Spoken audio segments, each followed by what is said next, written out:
What's up guys, DukeSloth here, and today we're looking at the first big patch for Royale. This patch is not on the live client yet, it's currently on the test server, and you can actually test it yourself. If you go on the Royale store page, there's a little link under the early access saying you can join the public testing or something along those lines, and there you can download the test server. You have to download the full game again, so it's another 5 gig, and then you can play test those changes. And there are a lot of changes here and a lot of good changes. I will take this away ahead. It's gonna be including some mage nerfs, some mage buffs, some hunter nerfs, and some warrior nerfs. So a lot of the things people have been asking for, and also something for the engineer. With that, let's get into the changes. As already explained, there's a quick description of how to access the test server, which you should probably do if you want to see how the new things feel, and if you want to give feedback, which is going to be very important. And that brings us to the gameplay changes. First one being the weapons. Hitboxes for certain weapons were too large and were reduced. Interesting form of were, but whatever. All weapons use the same hitbox now. These include a longbow, heirloom, plasma launcher, poison pistol, revolver, stone spear, and throwing axe. Well, this is interesting because I don't quite know how this will work with the plasma launcher, as it's AoE. I'm pretty sure the AoE is still there, so it's gonna feel different, I suppose. And the poison pistol, which already feels a little more clunky than other weapons. So it's gonna be interesting for some, but especially the throwing axe here is a big nerf to the warrior, which had a bit of a ridiculous hitbox. Then we have the crossbow. The crossbow was not the most popular item and it's getting a buff. Damage increased from 300 to 525, depending on the item rarity, to 350 to 610. So buffed across all ranks, definitely get some extra value here if you can play with a crossbow. I still think the projectile speed feels somewhat awkward compared to other weapons, and I don't like it that much. And the damage values aren't insane. We're gonna have some other items that get better values in my opinion. But for those of you who like that crossbow playstyle, I would suppose I'd call it, it's probably good. The longbow is getting a nerf, the hunter weapon. The damage is reduced from 1000 to 900. That's not exactly crazy in my opinion. Especially when you consider that it's still gonna be 3 shots to kill someone at full legendary gear. That doesn't actually change here. So realistically, yes, it's a bit of a damage nerf, but with the longbow having a relatively fast firing speed and no reload, and, you know, just overall being a very strong weapon, I feel like it's going to need more nerfs. I think it's going to have to go down to like 800-ish. But we'll see about that in the future. It's definitely a step in the right direction, though. The most asked thing for at this point, along with warrior nerfs, was a longbow nerf, and we're having a little bit of that now. The heirloom was the most popular non-necessarily legendary weapon, non-class weapon, in terms of everything, basically. It was super strong, and it's getting some nerfs corresponding with that. Damage reduced from 400 to 700 to 350 to 610. So 90 off the top, or starting at 50 off the top. So definitely something you will feel. Now on the same damage level as the crossbow actually, but probably still a bit better due to the faster firing, projectile firing, and the better feel overall, in my opinion. The clip size is also reduced from 8 to 6 shots, so you'll have to reload a little more instead of spamming it. And the refire time increased from 0.8 to 0.9. So there's a lot of changes going on for this weapon, which I think will push it down compared to other weapons. I don't know the values of the rifle, unfortunately. They're not in here and they're not really available yet, unless you go through every item, every weapon separately in the game. But I think the rifle might become more of a competitor to the heirloom, or the slug rifle as it's called now, as there overall seems to be some more benefits to it. The only thing that's buffed in return is decrease the audio volume of firing at long distances, so you can hear it a little bit less. But I think those nerfs were absolutely necessary. We'll see what kind of meta we get into with that. The poison pistol gets buffs. Increased projectile speed from 500 to 600. I always felt a little bit slow, so absolutely understandable. Total damage per burst, so all 3 shots landed, increased from 336 to 600 to 360 to 720. That means that lower ranks, it's basically the same damage as a longbow shot or a crossbow shot, and you still have to hit 3 shots, but at max rank, the damage caps out a little bit higher. might not be enough. The problem with the poison pistol is not only that you have to hit multiple shots, so you have to like trace the pathing of the enemy, but also that it has a relatively early drop off in distance. It's not as rewarding to just hit one of the single shots. And in late game, you're typically not in close combat situations where the poison pistol would be that beneficial. And there's another item being changed that also factors in here, which makes it a little bit less effective. It's a step in the right direction, but I don't think it's going to be a poison pistol meta. Rifle renamed to slug rifle. And now we're getting to the item, which is why I think the poison pistol doesn't do as much, and that's the shotgun. The shotgun damage is increased from 500 to 800 to 600 to 1050. Now, it is important to keep in mind with the shotgun that it has projectile spread, so at long distances you won't feel much of that, but at close range, this should be absolutely devastating. The only weapon that deals more damage with a single shot will now be the assassin sniper rifle, with the bow also being nerfed.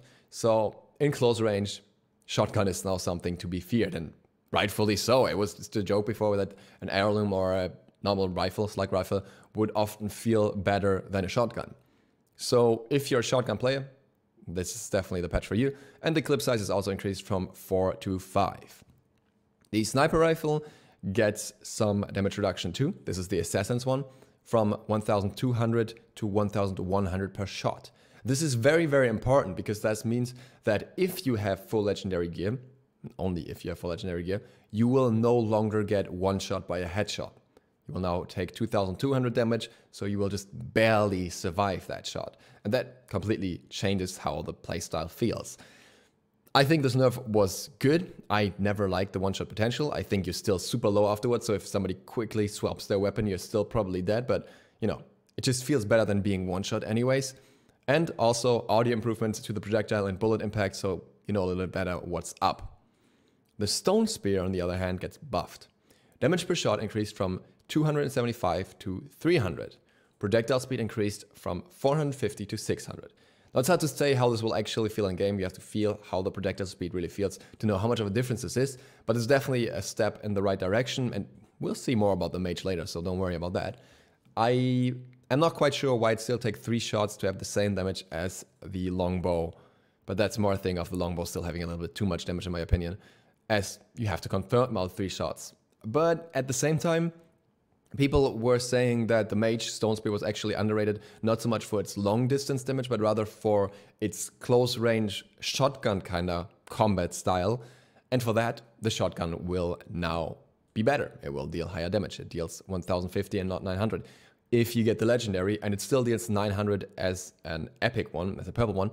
So, yeah, I don't know. I personally would rather have a purple shotgun, just because it's a single projectile. But both weapons definitely have their reason to be there, and at long ranges or some mid ranges, the stone spear will definitely be superior. And then there's this nerf, which is a bit surprising to me. I'm going to scroll down here a little bit, which is the sword. The sword damage is reduced from 550 to 1000 to 500 to 880. I think, or I thought, that the sword was actually very fine, because the downside of playing with the sword is that you have to be in melee.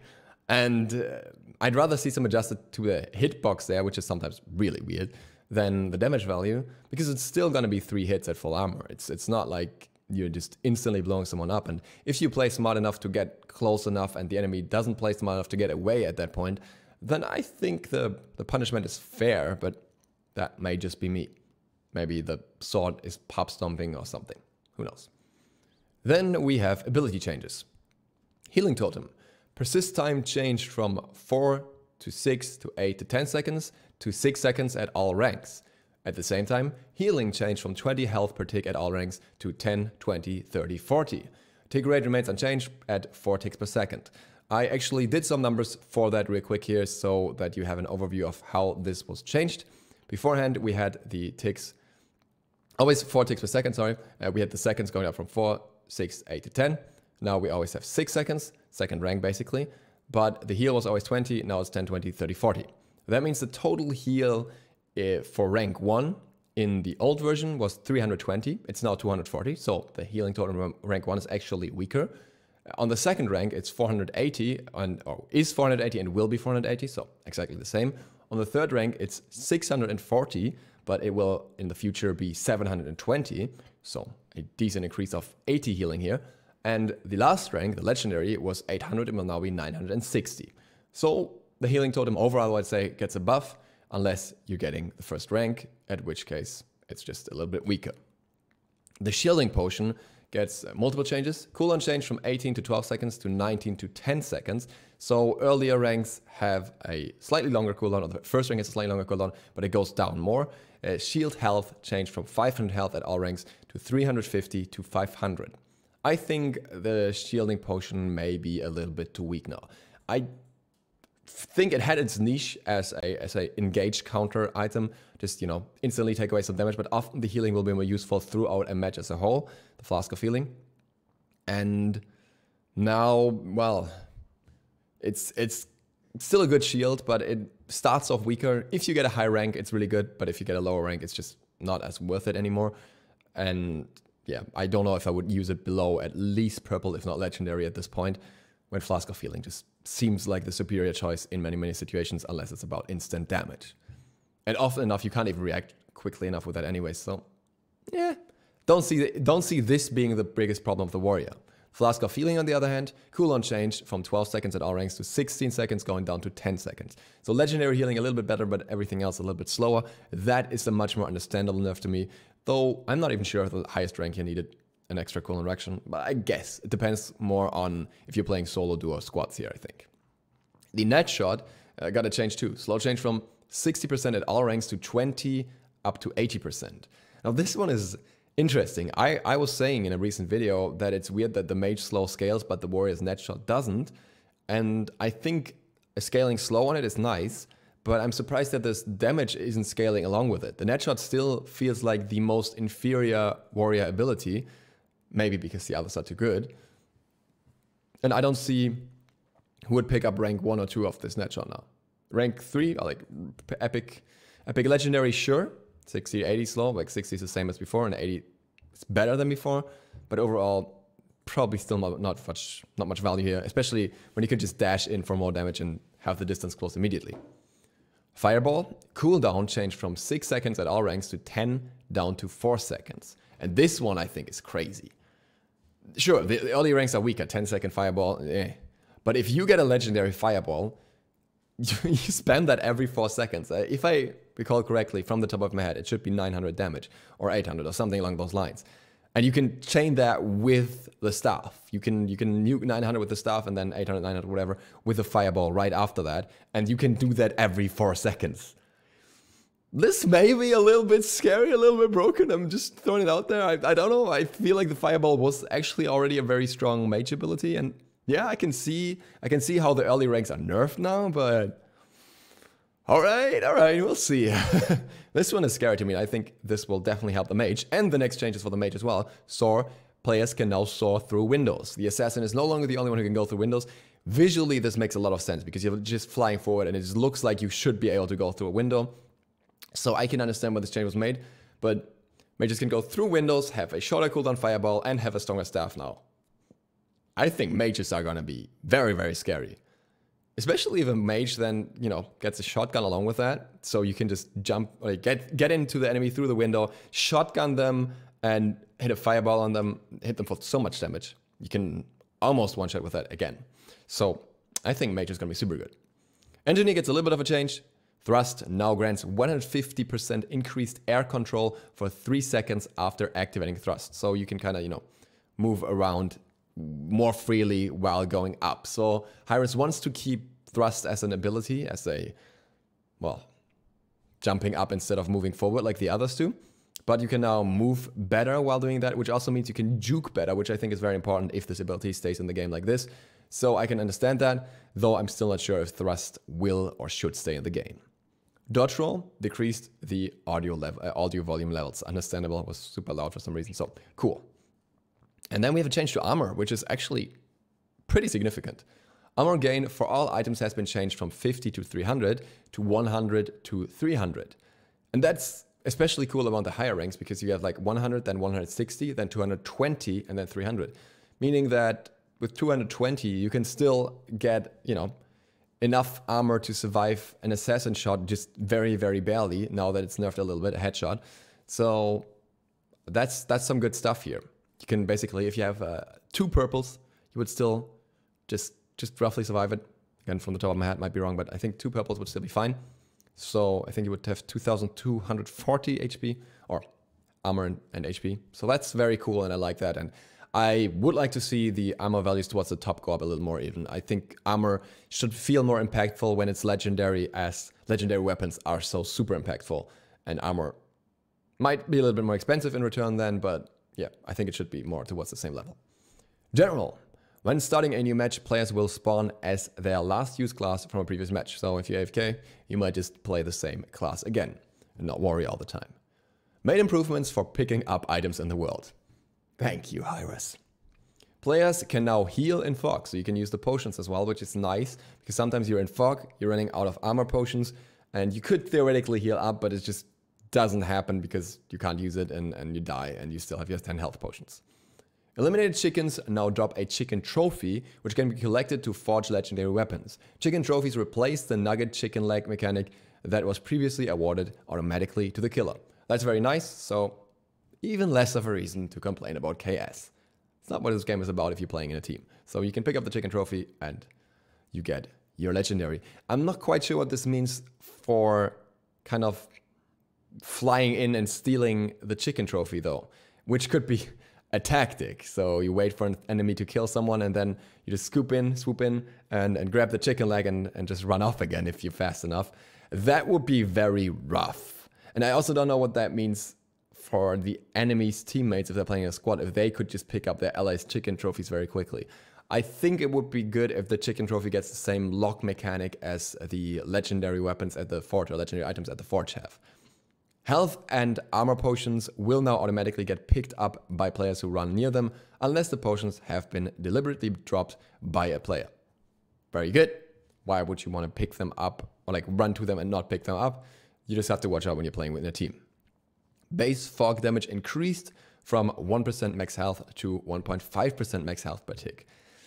I understand that. At the same time, I'd like to see the fog be fixed a little bit, changed a little bit so it's not as choppy, so it feels a little bit less punishing if you're like at the edge of the fog, because sometimes you just end up in the fog when you feel like you really shouldn't have, and then taking more damage is a bit rough, but I can see this change being reasonable. Players can now apply some mid-air braking while skydiving. Cool, bit more control, I like that. Added the following key bindings in the settings. Inventory screen, so you can rebind that to whatever you want. Free cam, which is currently on alt. And swap weapons. That's nice because then you don't have to click into the menu to swap weapons anymore. I'm not quite sure if there's something for swap abilities yet or why that wasn't implemented the same way, but hey, minor detail. We worked landing animations to be smoother. Cool, I already like the hero landing and also going to be even smoother. Chicken skins will now only apply to the owner of the skin rather than the owner and the victims of the owner. Fair enough. I like the other mechanic as well though, because that way you would often have like different chicken skins. But I can see why it's changed so that you have to pay for having a different skin. When legendary armor is equipped, players now see a corresponding golden glow on their character's body. I actually thought they want to make like visual armor pieces. We're gonna have a golden glow instead. I'm not sure how that's gonna look, but cool. I like being aware that somebody has legendary armor. Improved the visual presentation of switching classes. Okay, whatever.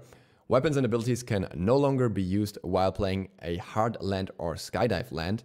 So I guess it means that you cannot shoot while you're in the landing animation, if I understand it correctly. May be wrong here. Teammates' colors are now consistent for all team members. For instance, if a player is assigned green, they will appear green and have a green waypoint marker for everyone else on their team. Thank you. No more, okay, who is yellow this time for who? The fog progression bar on the HUD now has a number timer representing the time until the fog is complete. Okay, I guess that's fine. You know, I don't really mind. I think it was kind of obvious how the fog is complete roughly, but I guess the timer is okay. The inventory screen has been updated, allowing players to drop health and armor potions along with detailed information for weapons, abilities, and armors. Thank you! That not only makes it much easier to collect all the resources that we need, because, you know, you have the detailed information for everything, for abilities too, and you also have the option to drop stuff for others. It's not armor, but at least you can drop potions, so that's very nice. Various HUD and icon improvements and updates. Nice. Audio changes, gonna go through these real quickly. Decrease the distance that players can hear zeppelins, okay. Decrease the foghorn volume, thank you for that. Fix an issue where pickup sounds could play as players cycle to new players in spectator, becoming eliminated, turning into a chicken or changing classes, okay. Added more ambient environmental sounds, nice, it sounded a bit dead sometimes. Increase the distance that players could hear the edge of the fog, okay. Made various improvements to weapon and ability volume levels, nice, I'm expecting that also to affect the mage sword maybe. Adjusted the volume of the forging audio effects, okay, let's see, that's louder or more quiet. I hope that's not too loud in the end. Made various improvements to UI and HUD sounds, cool. Classes now have more unique movement sounds, nice. I hope the Assassin's one is more quiet. Increased the range that players can hear other players landing from a skydive. So you know what's up if somebody drops next to you. And then there's bug fixes. Fixed an issue where the scope sensitivity setting was not properly working. Okay, good fix. Fixed an issue where improved movement abilities wouldn't display green update tips. Okay, cool. I don't know if the text boxes are fixed for those anyway, so we'll see about that. Fixed an issue where a late joining player could damage other players while they were deploying. Thank you, no more chicken drops. Fixed some T-pose animation glitches. Remember the T-pose, early beta, early alpha. It's gonna be Realm Royale history. Fixed an issue in which the wrong special effects were playing when going into stealth. Fixed bug where becoming a chicken did not interrupt longbow draw. Fixed an issue where the class name could be incorrect in chat. Fixed an issue where a sword icon was shown in the dagger inventory slot when spectating another player. Fix an issue where the ammo count wouldn't display correctly when spectating another player. That was confusing sometimes, telling your teammates to reload when they can't even reload. Fix an issue where other players would sometimes look like they were playing a falling animation when they were standing still. Fix an issue where longbow animations would not play correctly for other players. Fix an issue where players would sometimes not be able to spectate other players. And fix an issue where rapidly using a weapon scope could prevent players from slowing down while aiming. A lot of stuff for this one update, a lot of stuff where Hi-Rez has very much listened to the community, to the streamers, to everyone who's given feedback, a lot to the Reddit as well, I think. So very, very good. I am super glad these changes were made this way because it really shows that Hi-Rez does care, listen, and pay attention and shift things in the right direction that people want without going completely overboard. Like, not completely trashing things. We'll see about the heirloom, how well that does now. And we'll see about the Hunter's Bow, which I expect will need more nerfs. But that's just, you know, some things on the side. I'm looking forward to shotgunning some people now. And with that, thank you guys for watching. I will try and drop on that server in a moment. I hope you enjoyed this. Hope this was interesting and insightful. If you're new to the channel, feel free to click the sub button with the bell. It really helps me out. And I will obviously be making more Realm Royale content as well as Smite content if you're interested in that. Other than that, see you for the next one. Maybe tomorrow, maybe later. I have something planned and I'm not sure when I will release it. We'll see then. DukeSloth, out.